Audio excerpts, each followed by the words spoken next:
Good afternoon, bon après-midi. Welcome to this special edition of the Physical Society Colloquium, the Robert E. Bell Lecture. I'm coming to you live from the brutalist majesty of the Rutherford Physics Building at McGill University in beautiful downtown Montreal, where the information content of the high-speed Wi-Fi attempts to rival that of a modest-sized black hole. If you are in the Zoom session and you prefer not to be recorded or live-streamed, please log out of Zoom and join us via YouTube. This afternoon, we will have a 45-minute talk followed by 15 minutes of questions and answers. To ask a question in Zoom, please use the raise hand feature following the talk. To ask a question in YouTube, please enter it into the chat. The questions will be relayed to me by my sidekick following the talk. After the Q&A session, the live stream and recording will stop. Professors will be asked to log out of the Zoom session, and undergrads, grads, and postdocs, as well as other non-faculty in the Zoom session, will be invited to the après colloque, a chance to get to know the speaker in a more intimate setting.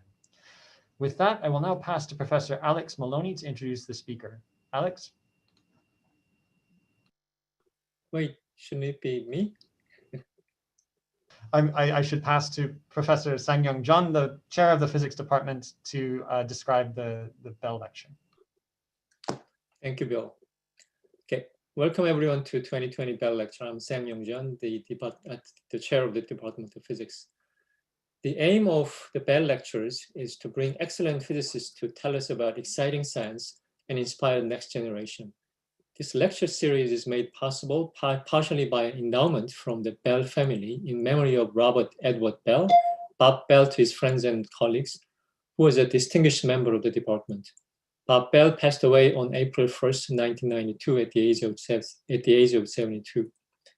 Bob Bell's illustrious career spanned excellence in science as well as academic administration, thus epitomizing the McGill ideal of excellence in both scholarship and services.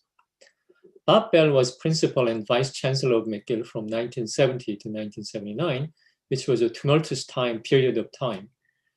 During this 9-year tenure in the post, he restored harmony, trust, and financial solvency to the campus and was much respected by everyone. Bob Bell was a world-renowned nuclear experimentalist, famous for his measurement of the deuterium binding energy and the discovery of a new form of radioactivity called the delayed proton radioactivity.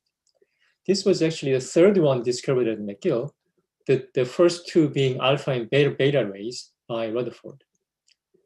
Bob Bell's scientific contribution was recognized by many honors he received, including Fellow of the Royal Society of Canada, Rutherford Chair, and the Companion of the Order of Canada, and many more. I believe that it is a fitting tribute to Bob Bell's legacy that we have a Professor Susskind delivering 2020 Bell lecture today. I will now turn the microphone over to Alex Maloney, who will introduce our distinguished speaker. Thank you. Thank you, Sang-Young. I'm very happy to introduce Professor Leonard Susskind from Stanford University for today's Bell lecture. So Lenny is one of the world's leading theoretical physicists who's made contributions in a number of different areas. Lenny is perhaps most well known as one of the inventors of string theory, but has also made numerous contributions in other areas of physics. For example, in particle physics, he's an author of the Technicolor model for symmetry breaking and gauge theories. He's made contributions in quantum field theory, including in lattice gauge theory, which is a tool to help us understand strongly coupled matter. He's made many contributions to our understanding of black hole physics, our understanding of black hole entropy, and in particular is the author of black hole complementarity, which is one of the ways that we think about the physics behind the event horizon of a black hole. And in addition to many other numerous contributions, over the last decade or so, Lenny has pioneered investigations into applications of notions in quantum information theory to our understanding of fundamental physics. So for example, this includes our use of tools in information theory, including entropy, entanglement, computational complexity, and ideas like this, which are used to advance our understanding of space-time and of quantum gravity. And I think this is one of the things that Lenny may mention today during his lecture. In addition to being an amazing physicist, Lenny is also an amazing communicator of physics, the author of several popular books, as well as the theoretical minimum set of lectures and textbooks. For me, personally, it's a particular privilege to be able to introduce Lenny today. I think I first met Lenny when I was 19 years old as an undergraduate at Stanford. I was lucky enough to have him as a professor in several courses, and I hugely benefited from his guidance and mentorship while I was at Stanford. Lenny's always been a hero of mine as a physicist, for his boldness as a scientist, for his creativity, for his intuition, something I think we can all really hope to benefit from today. So if this were a normal colloquium, not during COVID times, I would ask everyone to give him a round of applause as welcome. We can't do that today. So Lenny, I'll ask you to imagine a boisterous round of applause in your honor, and I'll turn it over to you. Thank you. So now can you hear me? Yeah. Yes. Okay, thank you, Alex. First of all, to Jim Klein, yes, I very well remember, was it 1987? I think it was 1987. That's a side remark. My grandmother was a lady who was illiterate in every language known to man, but she had a very good use of language, nevertheless. She could make up words. I don't know if the word she made up, Hurumulya, I don't know if the word Hurumulya is actually a word in any language or not, but it meant a mixed up collection of things which usually don't go together, usually having to do with cooking, a recipe that she made up, which was a bit of a mess. I think that the word Hurumulya would probably describe my lecture today. It is a collection of things I'm going to tell you about, all about the same subject. And none of them am I going to describe in any great depth. In fact, I have less time than I thought, so I'll probably describe them in even more shallowly than I would otherwise. But they do add up to a trend, a tendency that I see in our field of physics. And maybe I can convey to you what that tendency is. Okay, let me just, I'm going to do some screen sharing, so let me just move my machine here, the machinery. I'm probably looking up my nostrils right now. That will end in a second. Yeah, okay. Screen. Start broadcast. Stop broadcast. Let me just get my, there we are. Okay, there's Charlie. Somebody asked me what's on the spine of Charlie's book. Can you see it? Hello, answer me. Yeah, we can see it. Look, there's one thing that's important to me. Somebody keep their microphone on. Alex, why don't you do it? I'll do it. Yeah, I can interject. I was just busy. Every so often, I will probably say, you got it? Or something. Please answer, because that way I know that you're still there and that I'm still connected. Got it. Okay, so there's Charlie, and he's contemplating. What's he thinking about? He is wondering, should gravity be quantized or not? Is it a thing to quantize? Many people have tried. Dirac, Feynman, DeWitt, Weinberg. Notably, I've left off John Wheeler for a reason. The reason not being that I don't think John Wheeler made a contribution, but I think that John Wheeler's insight was deeper than just quantizing gravity. What do I mean by quantizing gravity? I mean the same thing that Dirac meant when he said quantize the harmonic oscillator or quantize electrodynamics. Namely, you take a classical theory, a well-defined classical theory, you subject it to a certain set of rules that Dirac invented. You replace Poisson brackets by commutators, blah, blah, blah. And that's the procedure of quantization. Is that what we should do with gravity, or is it somehow not the right idea? I, of course, don't know for sure, but it seems to me the way things are going that it is not the right idea. And the reason it's not the right idea is not because gravity and quantum mechanics don't fit together. It's because I think they fit together so well, so completely, that it may not make sense to separate them into two things and then bring them back together again by some procedure of quantization. They may be too intimately connected for the usual reasons, for the usual methods. Well, those people all tried to quantize gravity. They didn't succeed. In fact, they found themselves very frustrated. And probably the leading reason for the frustration is black holes. Black holes never, ever fit into the paradigm of quantizing a classical theory. And of course, we can't ignore black holes. They're the basic, sort of most iconic feature of gravity. So we have to deal with them. And I think what we've learned is, as I said, that the intimate connections between gravity and quantum mechanics are so close that they're probably too close to even think about quantizing a classical theory. This view is something that I have personally called GR equals QM. By that, I didn't mean that gravity or general relativity is literally equal to quantum mechanics. What I meant is something a little bit different. That gravitational phenomena, and I would say are usually, but I think maybe I will say are always, reflections of basic quantum phenomena, but as seen through the lens of the holographic principle, the holographic mapping. So let me start with just the holographic mapping. And as I said, I'm going to say very few words about any of these things, but just more or less reminders, and if not reminders, then just a very brief introduction. The idea of the world as a hologram goes back to sometime around 1993, 1994. I'm going to keep to a minimum my attributions to various people. Just the ideas are more important right now than attributing them to anybody. The world is a hologram. Nevertheless, of course, 't Hooft was very instrumental in this view.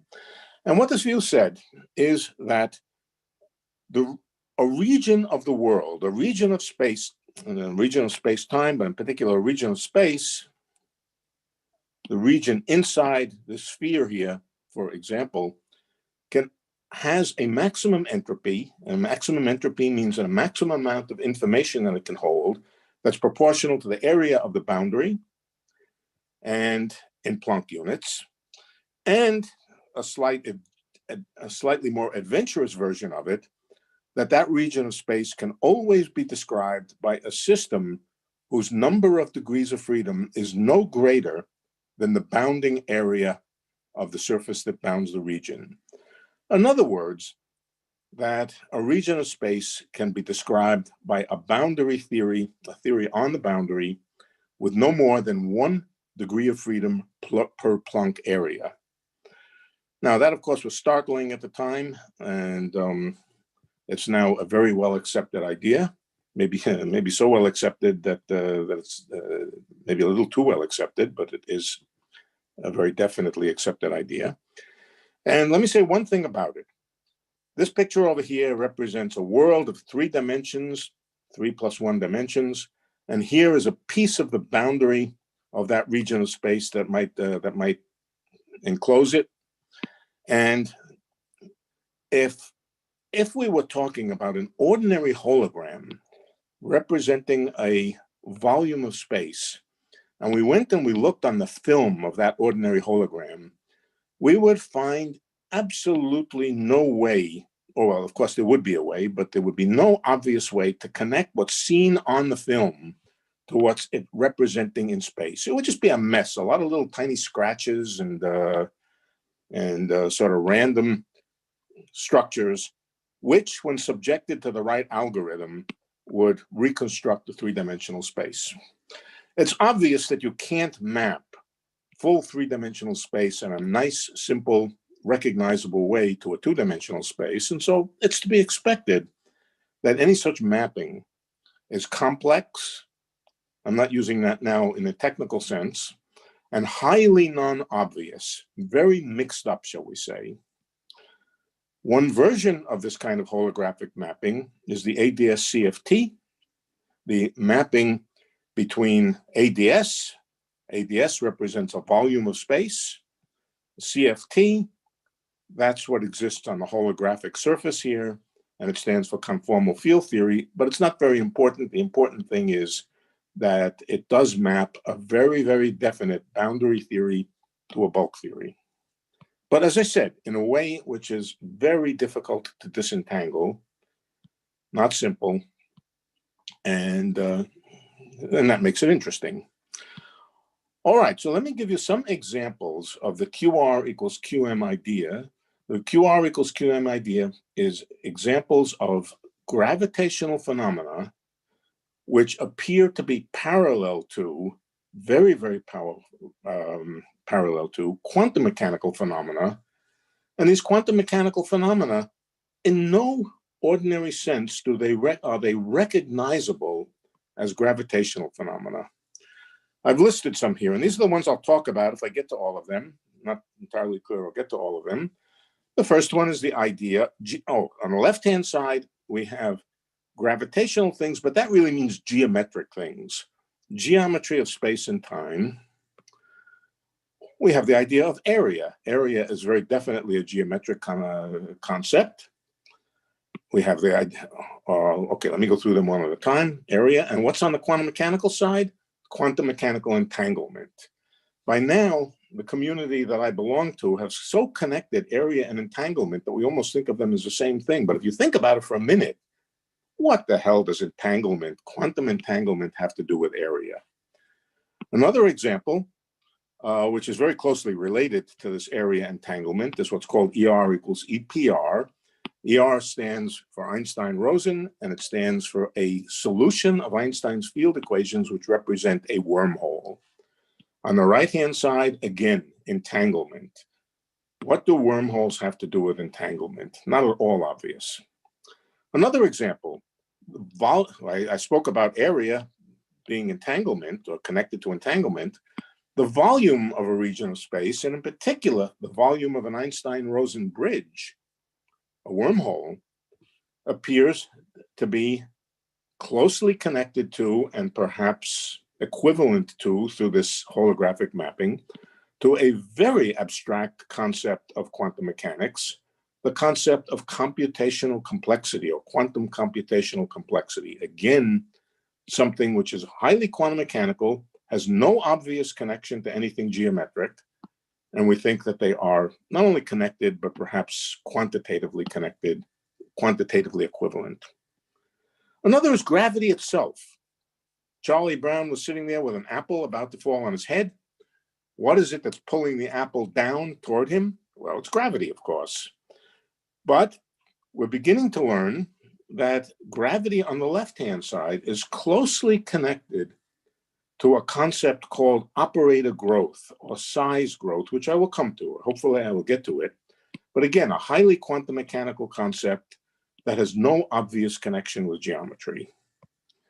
Another example, which I will get to, is the idea of a geometric crossover. Now, don't worry about for the moment exactly what that means. It's a geometric concept, a space-time geometric concept, being closely related to what is called the Page curve, a discovery of Don Page, that has to do again with entanglement. And again, no obvious connection, but they seem to be essentially the same thing. So let me begin. In the context of ADS-CFT, hello, is everybody there? Somebody answer me. We're here. Yes, we're here. Thanks. Okay. All right. In ADS-CFT, again, a boundary of a region. This is a boundary of a region of space. The space inside is called the bulk. The boundary is called, of course, the boundary. And the idea is that the region inside here is described by a quantum field theory that lives, in a sense, on the boundary. I'll assume you've seen that before, but if not, it's a statement that that you can that you'll have to trust me. It makes sense. Okay, so this has to do with the entanglement being connected with area. And here's what the statement says. As I said, I'm not going to attribute stuff to people. There are so many people involved here that I would spend all of my time telling you who was responsible for what. I think I won't. What it says is that if you think about the boundary theory, the boundary quantum field theory, and you divide that region the boundary into two parts. Let's call them A and B. And of course, A and B stand for Alice and Bob. Alice has control of one part, Bob has control of the other part. What it says is that the entanglement, the quantum field theoretic entanglement between the degrees of freedom in A and the degrees of freedom in B are represented in the holographic mapping by the area, or in this case, depending on the dimensionality, the length of a geodesic. If we were talking about two-dimensional space, the length of a geodesic, more generally, the area of a minimal surface. You can think of it in this picture as just the length of a geodesic here. Geodesic in the bulk theory, separating A and B, and that the entanglement entropy, the entanglement between A and B, is quantified in terms of the area of this bounding surface which lives in the bulk. Bulk entropy, entropy of the boundary and bulk volume. There's a slightly more generalized version of this, which I'll talk about a little bit later, where you add in something to this area here, which is the actual bulk entanglement between things which might exist in the bulk. We'll come back to that. All right, now what is not necessary in this idea here, that the regions A and B be connected, that they be single contiguous connected regions. You can generalize this to a situation where A may consist of two parts, B may consist of two parts, and we can still talk about the entanglement between A and B. And again, we find that the entropy, or the entanglement between A and B, entanglement entropy of A and B, is again equal to the area of the minimal surface spanned. Let's say, I don't know how to exactly describe it, but the picture I think speaks for it. The minimal surface separating A and B. So it's this picture here. But if you think about it for a moment, or at least, and in this case, the minimal surface consists of two parts, two disconnected parts. But in fact, you might look at this and say, wait a minute, what prevents me from thinking of B1 and B2 as having surface connecting them like so? It seems to be asymmetric between A and B. Oh, here it is. Here's a different surface composed out of geodesics. Which one of these two surfaces represents the entanglement between A and B? And the answer is always the smaller of the two, the one with the smaller area, or smaller, in this case, geodesic length. So what does that mean? That means if you were to start to increase the size of the regions A1 and A2, if they're small, then the smaller of the two surfaces is the one that I've drawn on this side over here. But as you make A and A1 and A2 bigger and shrink B1 and B2, there's a crossover phenomena in which all of a sudden, suddenly, like a phase transition, all of a sudden, the smaller minimal surface connecting A and B is the one that I've drawn on the right-hand side here. And I'll just leave it at that, as the one drawn on the right-hand side. And as A continues to grow, the surface decreases and decreases. And it's sudden. There's a sudden transition. What this tells us is that if we were to look at the entanglement entropy between A and B, that is a function of the size of A, it starts to increase as A gets bigger and bigger here, until all of a sudden, the geometry jumps. The geometry jumps to the other configuration, and then as A continues to get bigger and bigger, B smaller and smaller, the entanglement entropy decreases down to zero. This is what I'll call a geometric crossover, and it is connected to the phenomena. Many of you, of course, recognize this as being closely related to the Page curve. We'll come back to it. It's an important concept, and it's playing an enormous role now in understanding quantum gravity. Okay, so as I said, this is a choromolia. We're going to jump around. We're going to go from one thing to another for a while. And I'm just going to not apologize for being a little bit jumpy. Okay, are you still there, Alex? We're all here. Yes, we're all here. Okay, good. Thanks. All right, the next concept I want to tell you about is called ER equals EPR. ER stands on the left-hand side for Einstein-Rosen. Einstein-Rosen was a solution of the Einstein equations of motion, and it represents what we often today would call, well, we at that time and still is called an Einstein-Rosen bridge, but we would often call it a wormhole. We'll come to that.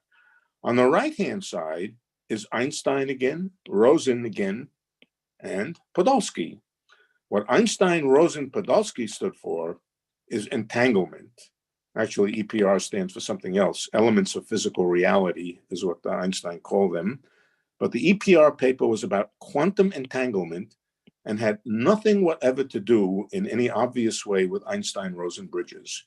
Curiously enough, both papers occurred in the same year in 1935, and nobody thought that they were in any way connected. All right, let me draw now a Penrose diagram for a black hole. This is a black hole in anti-de Sitter space. I hope you know what a Penrose diagram is, but if you don't, I hope to give you some. I'm not going to explain what a Penrose diagram is. What I'm going to do is just work around it and try to give you different pictures which represent the same thing so that you'll get some idea of what I'm talking about. Here's the Penrose diagram representing the space-time of a black hole. We assume the black hole is radially symmetric. Every point on this diagram represents a little sphere. And this, of course, is what is called a two-sided black hole. This is a two-sided or Kruskal extended version of a black hole. It has two sides. The exterior of the black hole is out here, but it actually has two black holes. The other black hole is out here. Observers out here look in and see the black hole. Each one, Alice on this side or Bob on this side, they each see a black hole. What's curious is that there's a region in between that both of them can access, we'll discuss it in a minute. And that region is called the wormhole connecting Alice's black hole with Bob's black hole. If you were to draw a surface at t equals 0, this is the surface at t equals 0, right through the geometry, you would in fact discover a wormhole. This point out here is way out here. This point here is out here. And the dot in the center, which is the bifurcate horizon, that would be represented by the surface, which would be connecting the horizons of the two black holes. This is the Einstein-Rosen bridge, and it's connecting two black holes, which are otherwise completely independent of each other. They could exist in different worlds, or they could exist so far apart in our world that they're completely non-interacting, and yet there's a route through them from one to the other, which is in some sense short. One of the fascinating things that was discovered, actually it was discovered first by Werner Israel way back in the 1970s, is that when you have this kind of geometry, the two sides are in fact entangled. The quantum fields on both sides are entangled, even though the two black holes could exist in, for what all practical purposes could be completely disconnected worlds. Well, let me expand on the implications of this. They're very interesting. Here I've drawn a large region of space. I've folded it over, but the fold doesn't mean anything. The space is flat. I just drew the fold for my own purposes so that I could draw the whole thing on a single sheet of paper. There's a big flat, the surface here is, of course, space. And for going from here to here, the only way you can go is to go around here. So this is a large distance from here to here. Now let's suppose we had a collection of particles over here, a cloud of dust, and a cloud of dust over here. And let's also suppose that this cloud of dust and this cloud of dust had never been in contact, had never touched each other, had never interacted with each other. They're just so far apart that they are completely independent. And now, like any good cloud of dust will do, given time, it will collapse. And it will eventually, if it's big enough and heavy enough, it will eventually collapse into a black hole. That's this thing over here. This might be, well, this sort of dimple here represents the black hole. This is the interior of the black hole. And there's another black hole on the other side. And they're very far from each other. They really don't have anything to do with each other. That's the situation if we take two clouds of dust which have never been in any contact with each other. We just make two black holes which are completely disconnected from each other. On the other hand, supposing the two clouds of particles were entangled. Now, how would we get them to be entangled? Well, the only way to get them entangled is to start them off at the same place. Let's say over here. Let them interact with each other till they become entangled, and then transport half the system over to here and half the system over to here. Then we could start with two entangled clouds of particles and let them collapse. Eventually, they too will form black holes, but they will form entangled black holes. The black holes will be entangled, and as a consequence, they will have a wormhole between them. They will have an Einstein-Rosen bridge between them. That, in a sense, is a rather shocking idea and leads to some paradoxes, but it also leads to an idea, the idea that entanglement and spatial connectivity, let's call it spatial connectivity here, are basically the same thing. That they are the same thing. And in fact, here is the way I would say it. I would say that entanglement is a resource.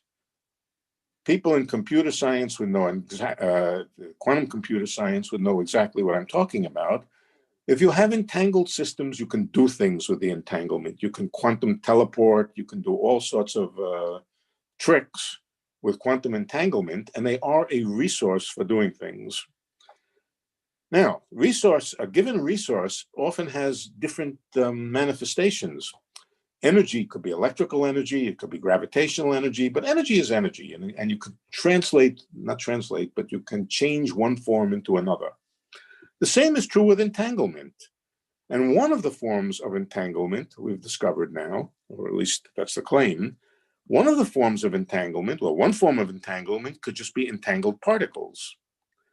But that entanglement of particles can be changed into entanglement of black holes, and therefore into Einstein-Rosen bridges.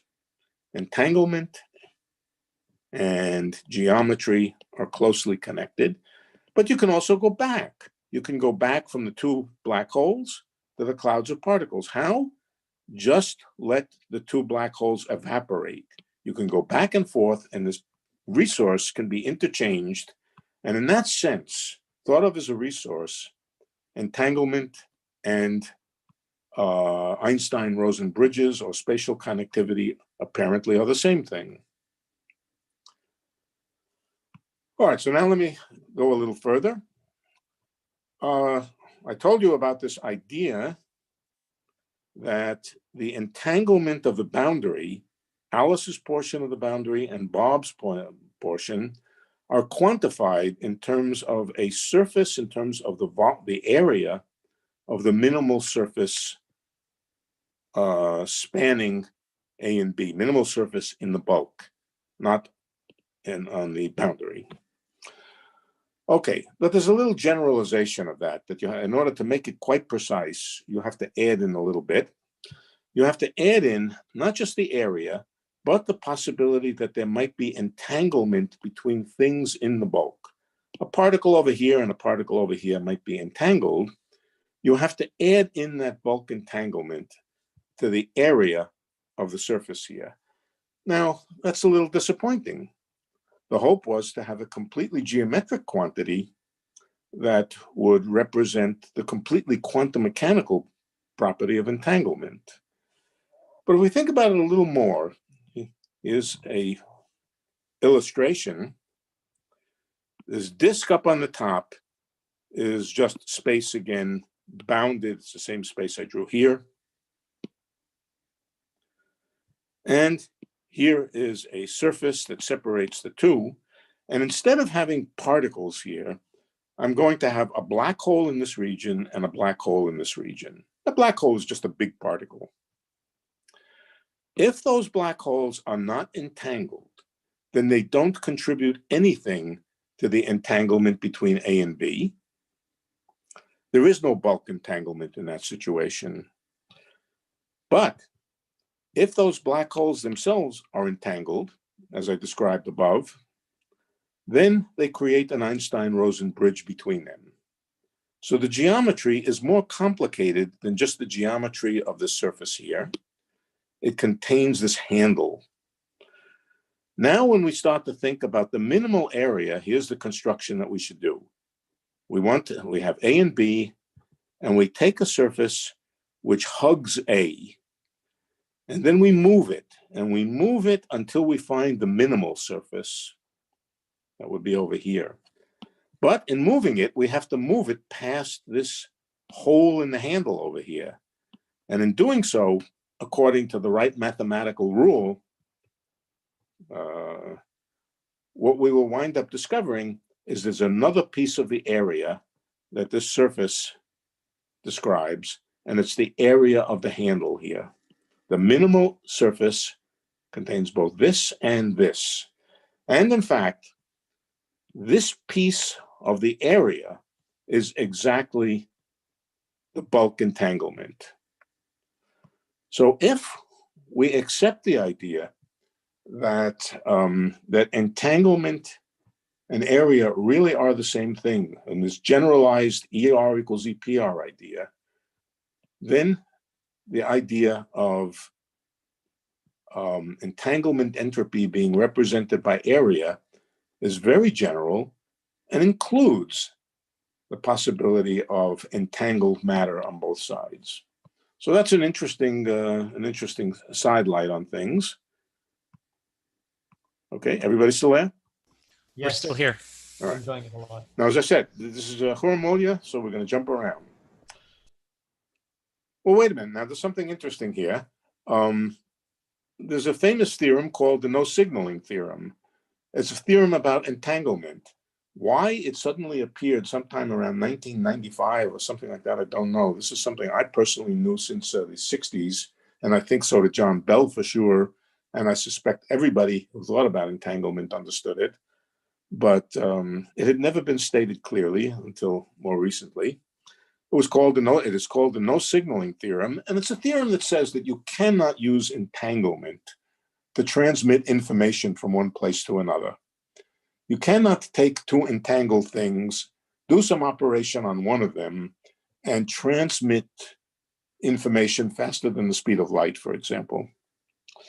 Well, okay, now that raises a funny little puzzle here. If we go back to this picture here, a signal to go from here to here would take a very long time, especially if it had to go around the long way here, Why is it, if this geometry is representing the entangled black holes, why can't you send a signal through here quickly?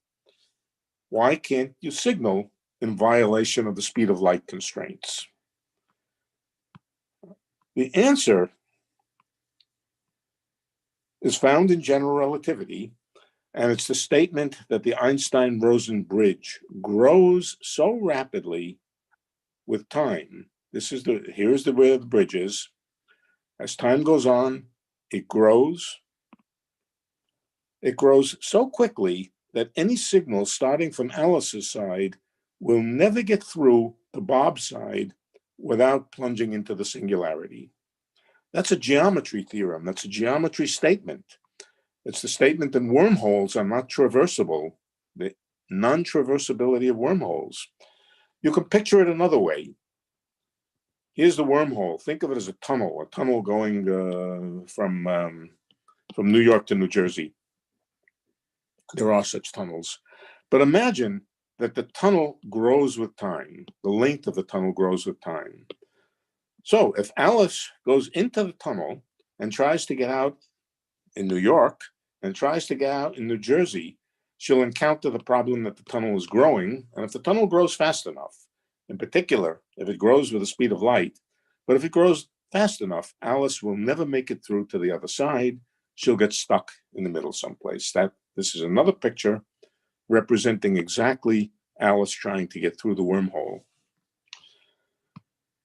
Again, a completely quantum mechanical thing, the no signaling theorem about entanglement being reflected and somehow perhaps the same as the non-traversability of wormholes, the fact that wormholes grow.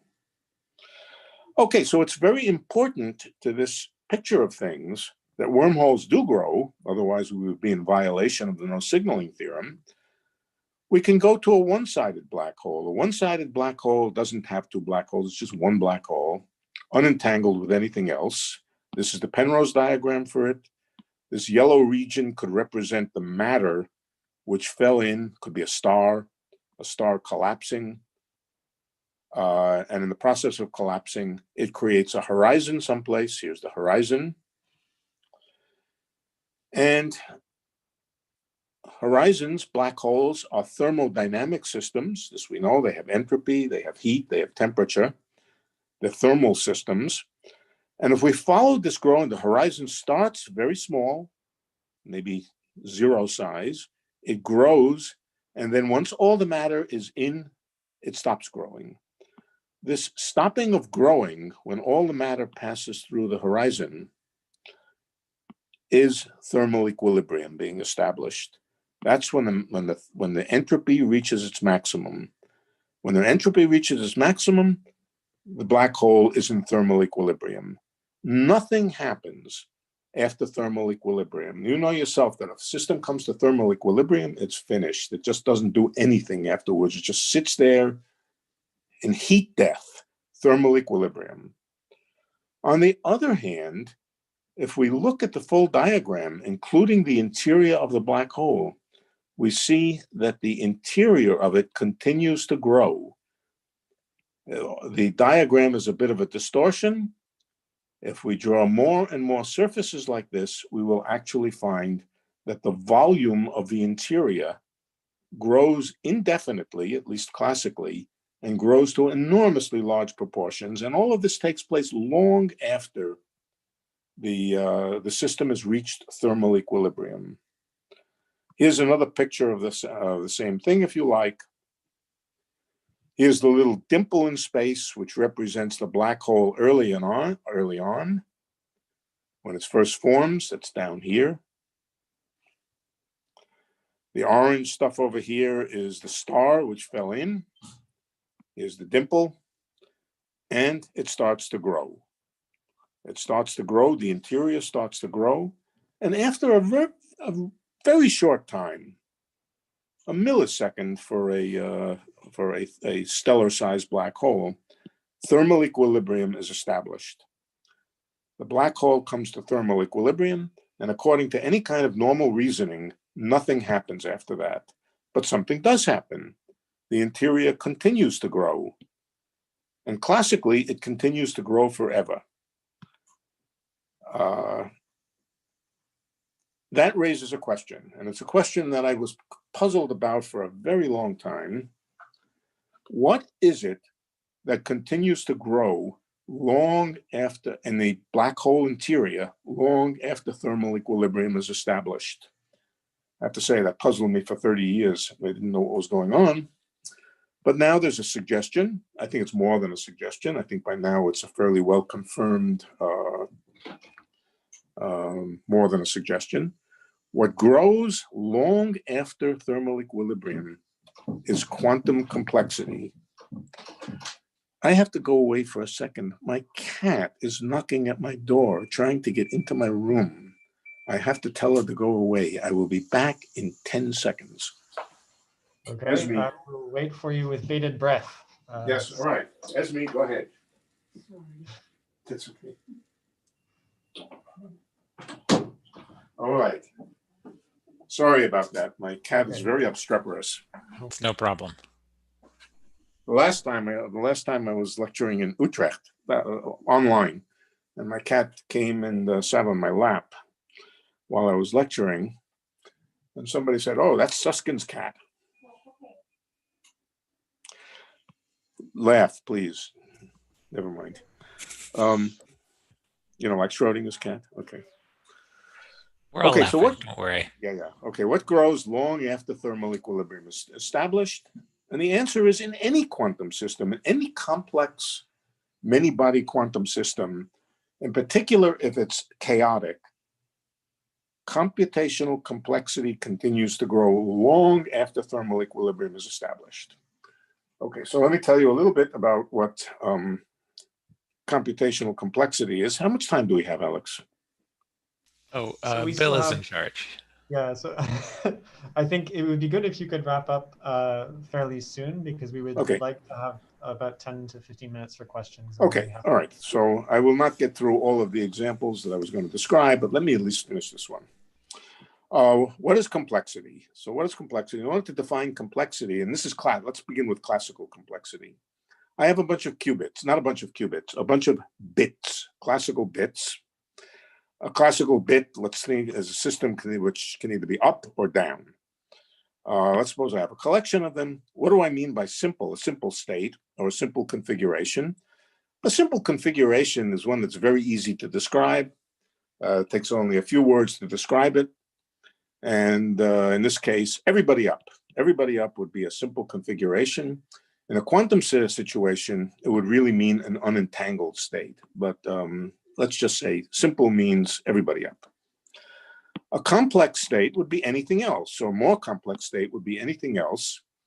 And in particular, how can you measure the complexity? And I'll give you a rule now.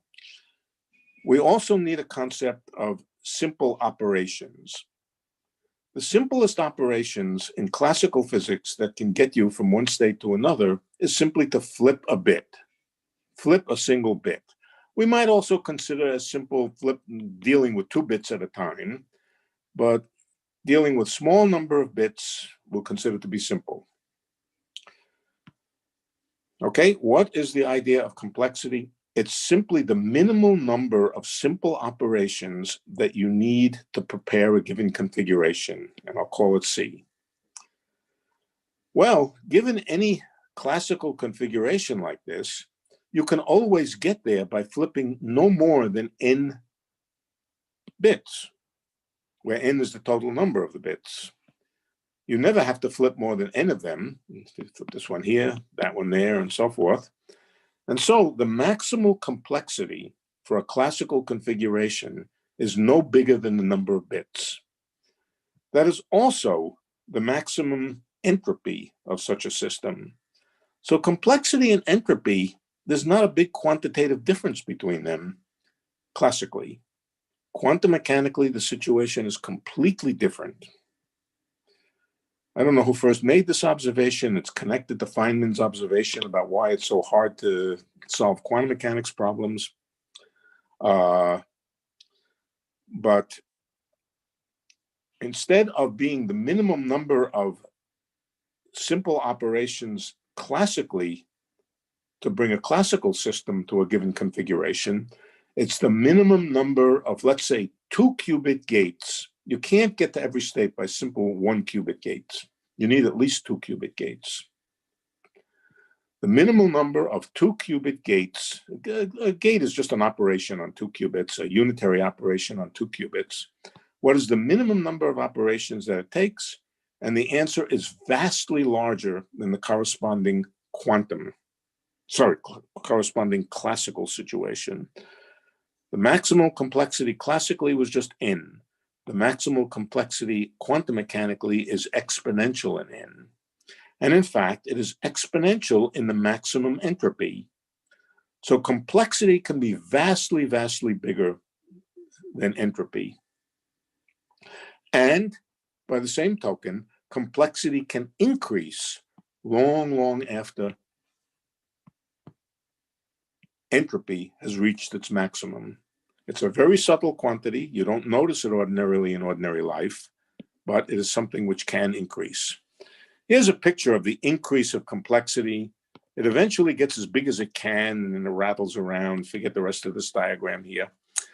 But if we, as a function of time, this is the complexity, maximal complexity.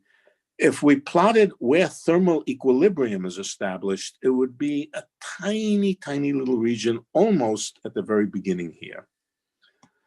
So, well, let's see.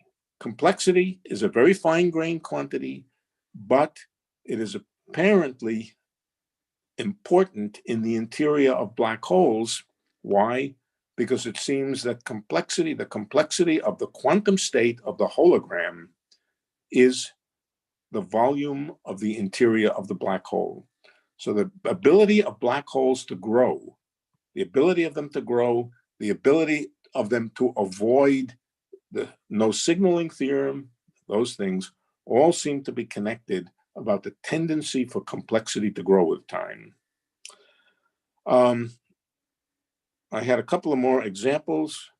I think I will probably stop there. And if anybody asks me about the right question, I will give you the other examples. But the lesson here that I think is central to all of this is, as I said, that at least in many, many cases, and maybe in all cases, basic gravitational geometric concepts parallel quantum concepts in a way that would be totally non-obvious if we hadn't been living with this idea for 20 years. Totally non-obvious. And it is what I called GR equals QM. That's an interesting question. Is, we could come back to Charlie Brown's question. Can gravity be, as a classical theory, be quantized? My argument originally was no, they're too close together to pull them apart and then requantize them. That's not the right idea. Gravity is quantum mechanics. Will that continue to be the trend? Who knows? Things have funny ways of making sharp right-angle turns. Somebody may come along with a new way to quantize gravity, which will much more resemble the older idea. That may happen, but I don't think it's going to be a 180-degree turn. The idea that gravity and quantum mechanics are intimately connected, so intimately that it's hard to pull them apart, I think that will continue. Okay, thank you. Thank you very much for this very interesting and well-explained talk. I think we have a lot of questions, but before the questions start, please show your appreciation either in the Zoom chat if you're in the Zoom session or on the YouTube chat if you're watching on YouTube. I'll make sure that the transcript of the Zoom chat is available to Professor Susskind after the talk so he can see how much you enjoyed it. Yeah, let me just see how I forgot how to do this then. Let's see. There have been a number of questions that have been sent already via YouTube, and I see there's one already available in Zoom. So I'm going to start with a Zoom question with a raised hand from Professor Jim Klein. But Jim, I have to give you the permission to unmute first, and you should now have permission to unmute. Please unmute yourself and ask your question. Thanks for that wonderful talk, Lenny. I don't know if this question has a good answer, but if you just think about perturbative string theory, it looks superficially like a reasonable quantization of gravity or successful quantization of gravity in the sort of old-fashioned sense. But yeah, what you're saying is that there's something illusory or there's a shortcoming with that. And could you explain what it is? Well, yes, I would say it was its inability to really come to terms with the issues that black holes raised. I think it's fair to say that that string theory as formulated is a weakly coupled theory. It's a theory of Feynman diagrams, gravitational Feynman diagrams. It's much better than ordinary Feynman diagrams because it's convergent and so forth. Convergent in the sense that each diagram is convergent, but it doesn't add up to a theory of gravity. First of all, the series expansion itself is probably horribly divergent, not the individual terms, but the sum of them is probably horribly divergent, much worse divergent than Feynman diagrams. But on top of everything else, it just doesn't provide any insight into Hawking's basic question about information. And I would say if there was a real conflict between field theory, if you like, or ordinary quantum or field theory, quantization, and gravity, it wasn't the divergences so much of the quantum field theory. It was, to me, much, much more the inability to face the dilemma that Stephen Hawking raised in the early 1970s, mid-1970s. Stuff goes into the black hole, it disappears, never comes out, and that's inconsistent with quantum mechanics. So yeah, that is, I think, still the case. Okay, thank you. Thanks for the question. So we have many questions that are coming in the chat. Maybe I'll go to one from YouTube first. So one that came from YouTube was, where is the bulk that is proposed to develop when a holographic CFT grows more complex, specifically in the case of, say, a quantum circuit evolving and creating a dual space, I think. But also in the ER wormhole space. Where is it? Where is the space? Okay. So, all right, so we have a pair of entangled quantum computers, for example. The entangled quantum computers evolve, they run, and if they run more or less chaotically, the quantum complexity will increase and increase and increase. And that is supposed to be dual to a picture in which there's a region of geometry connecting the two quantum computers, which is growing and growing. Now, to ask where it is, it's not in it's not in the space, it's not in our space, so it's not in the space that that we can see by looking at the quantum computer. It's in an abstract, formal space, which is describing the information content of those two computers. Could we jump into that? Could we jump into that space? Yes, I think we could, in principle. In principle, I think all of our bits could be, let's say, disassembled. All our quantum bits could be disassembled and fed into the quantum computer. Here's an interesting, okay, here would be an interesting experiment. You know that if you have two entangled quantum systems, you can use it for quantum teleportation. That's sending quantum information through the entangled channel. All right, so we could take you apart without destroying any quantum correlations, separate you into qubits, feed you into one of these entangled quantum computers, and pop you come out the other one. And we could then ask you, what did you see? Did you see an extra photon in there? And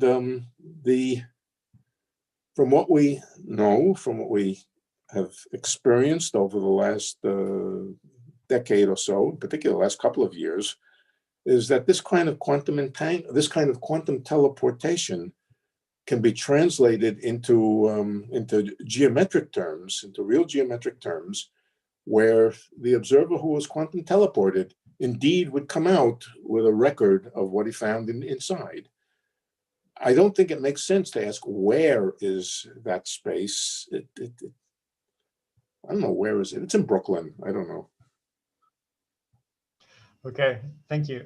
So there are many, many more questions, but I'll pick off one from the Zoom chat. The reason I said Brooklyn, incidentally, is because I grew up in the Bronx, and Brooklyn was a very foreign place which had no real reality to me.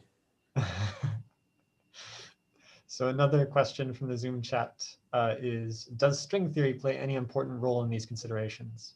Yes, it does. It does. The things that I told you are sort of qualitative, rough ideas of connections between gravity and quantum mechanics. They're very generic. They apply to all sorts of quantum systems. But the actual ability to get out what we can call Einstein gravity, something very close to Einstein gravity, that is not that generic. It requires certain kinds of boundary field theories. They have to be very, very strongly coupled. They have to be gauge theories. And once we start going there, we immediately enter into string theory land. The only honest and real examples of this kind of duality, this kind of holographic duality, that have mathematical real consistency and which are more fine structured than just a rough qualitative similarity, all do come from string theory. So I would say string theory has played an important role in convincing us that this story is mathematically well-founded. Thanks a lot. This was Everybody still Professor there? Robert Brandenberger's question. I think did you want to follow up on that, Robert? No, I'm happy. Thanks a lot. There's another question from YouTube. This one is rather long. Let me see if I can parse it a bit. Maybe I'll ask the beginning part of it, and then we'll see where it goes. So this question is every quantum system dual to some private gravitational theory, or only a select few dual with the rest being excluded by some conditions? Yeah, I think that's a good question. Obviously, small quantum systems, let's say a single or two qubits, don't look much like gravity. I have the holographic theory is almost a hydrodynamic theory. You need a lot of degrees of freedom to make entanglement look like geometry. On the other hand, if you're willing to say that a wormhole of 1 Planck area means something, then a single pair of qubits would have a wormhole connecting them if they were entangled. But does it have any real geometry? Does it have any real connection with mathematical general relativity? Of course not. So I would say it like follows. If you were to take a hydrodynamic system, it behaves according to some equations of hydrodynamics. Now you start making the system smaller and smaller and smaller. Meaning smaller and smaller, I mean fewer and fewer particles, smaller and smaller box. At some point, it no longer looks hydrodynamic. It just looks like particles. But the rules, the basic rules for going from a small number of particles to hydrodynamics is just the rules of the particles. It's just the rules of the particles themselves. And at some point, there are just too few of them to use the smoothed out approximations of hydrodynamics. I think the same thing is true in going from, let's say, the entanglement of small number of particles to the entanglement of large number of particles which behave in this geometric fashion. At some point, there's a crossover. I don't know whether it's 100 particles. Where does hydrodynamics, this is a question, where does hydrodynamics first become applicable to a system of a small number of particles? Is it at 10 particles, 100 particles, 1,000 particles? But it's not 10 to the 23rd particles. And it's that crossover region there, which I think is especially fascinating. And if we understood it better, I think we would understand this crossover from quantum mechanics, or just quantum mechanics of small systems, to systems which behave gravitationally. But my own feeling is that all quantum systems exhibit, to some extent or another, phenomena that we ordinarily think of as gravitational. Thank you. Yeah, so if it's okay with everyone, I think we'll take about 5 more minutes for questions. And so we'll have time for maybe 2 more questions before the après colloque. One more from the Zoom chat here is, in the diagrams displaying the Einstein-Rosen bridge, it seemed that the implied curvature of the universe was flat. What changes if we consider the universe to have positive or negative curvature, if anything changes at all? Oh, you mean the background, I think the space-time diagrams they had. The space-time diagram.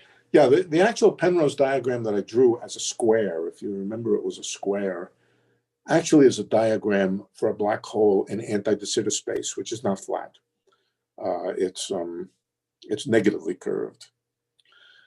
And it's in that context where the holographic description is most precise, in which we understand it best. That's the ADS-CFT. You could ask, what about the Sitter space, which is positively curved? And there, the frank answer is, I think we know very little. I don't think people have been terribly successful in importing these ideas into cosmological space-times like the Sitter space.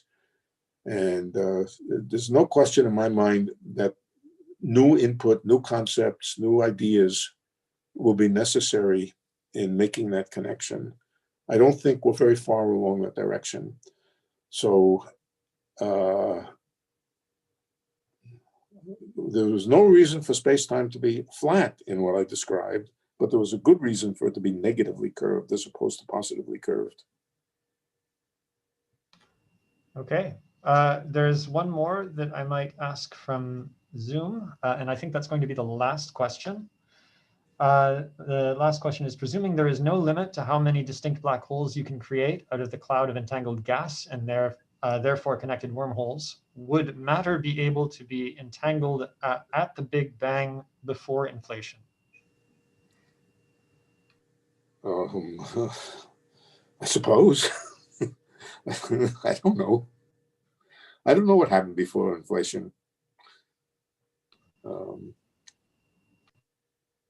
Okay, if that's the answer, I think that's yeah. fine. I think that's the answer. So thank you once again. If you haven't already done so, everyone watching on Zoom, please write something in the chat about how much you enjoyed the talk, if you enjoyed it. And on YouTube, also, please let us know how much you enjoyed it in the chat. I have some brief announcements before we start the après colloque.